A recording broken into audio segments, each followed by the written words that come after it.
Hey guys, this is Dr. Hub. In case you haven't subscribed, please do subscribe for updates.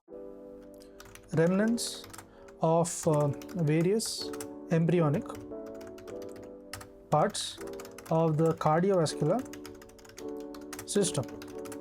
So first is we look at the ductus arteriosus.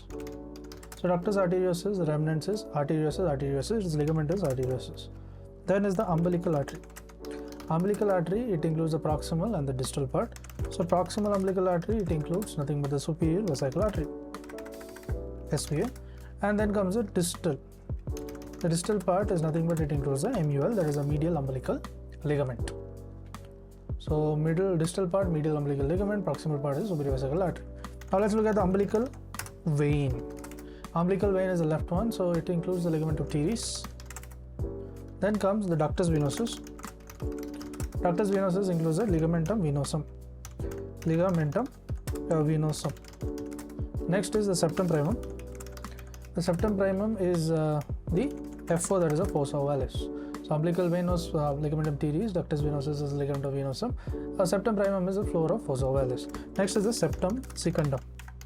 So septum secundum, it includes the lower free edge as well as the annulus ovalis.